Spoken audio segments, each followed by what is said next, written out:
Le ministre Issa Malik Coulibaly était parrain et invité d'honneur de la deuxième édition de la tribune de débat et de réflexion sur les sujets d'actualité du continent africain organisée par le Centre africain d'études stratégiques et de relations internationales CASRI et la Société ivoirienne de géopolitique CIGEOP. La politique africaine subsaharienne du Royaume du Maroc, principes et pratiques est le thème de cette deuxième édition tenue le mercredi 15 juin à la Fondation Friedrich Naumann à Cocody autour d'un panel. Abdelmalek Etani, ambassadeur du Royaume du Maroc en Côte d'Ivoire, et M. Eddy Gérard Guipier, docteur en sciences politiques à l'université Peleforo Bon Coulibaly de Korogo, sont les deux panélistes du jour. Ils ont tour à tour présenté les forces de la politique marocaine dans tous les domaines, à savoir sociaux, économiques, agricoles, diplomatiques, religieux, culturels, défense, sécuritaire et surtout la santé. En sa qualité d'invité d'honneur et parrain, le président de l'inspection générale du PPACI s'est dit honoré pour le choix porté sur sa personne. Puis, a rappelé les liens séculiers entre la Côte d'Ivoire et le Maroc. Les relations entre la Côte d'Ivoire et le Maroc, chacun le sait ici, sont des relations qui sont anciennes et des relations qui sont solides. Des relations qui ont été bâties par le premier président de la Côte d'Ivoire, le président Félix Houphouët-Boigny, et le roi du Maroc à l'époque, le roi Hassan II. Et au fur et à mesure du temps et des responsables qui se sont succédés à la tête de notre pays, cette relation a progressé.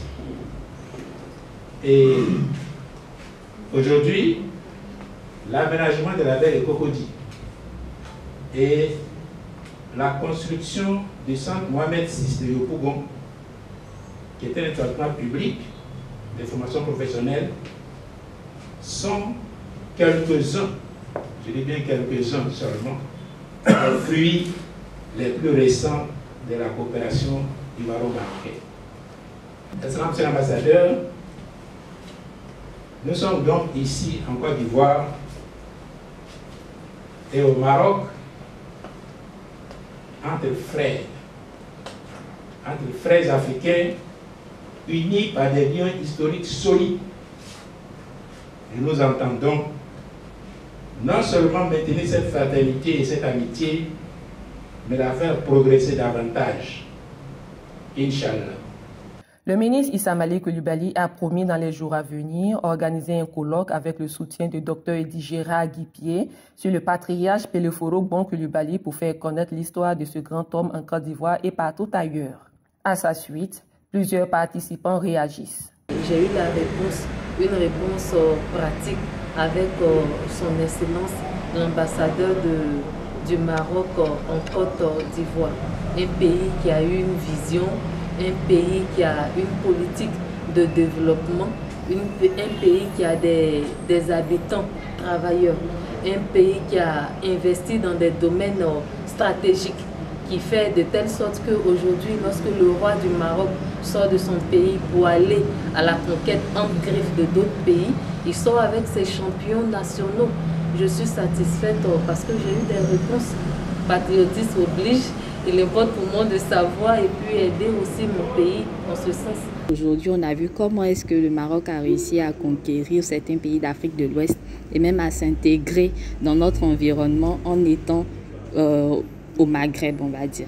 Donc c'est un exemple pour la Côte d'Ivoire, c'est un exemple pour nous les jeunes et ça nous donne encore le courage de pouvoir travailler encore plus et puis peut-être faire comme le Maroc, faire comme les jeunes Marocains et pourquoi pas un jour parler de la Côte d'Ivoire en ces thèmes-là aussi.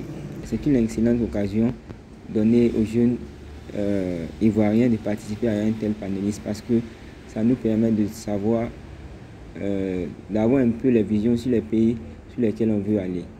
En l'occurrence, le Maroc, qui est un pays que je rêve d'aller étudier depuis quelques années. Le ministre Issa Malik Coulibaly, président de l'inspection générale du PPACI, était accompagné du vice-président exécutif Soro Seydou, dit Soro Coton, vice-président en charge du développement agricole et du foncier rural, et de son directeur de cabinet, le colonel-major à la retraite, Martin Nyonsekan.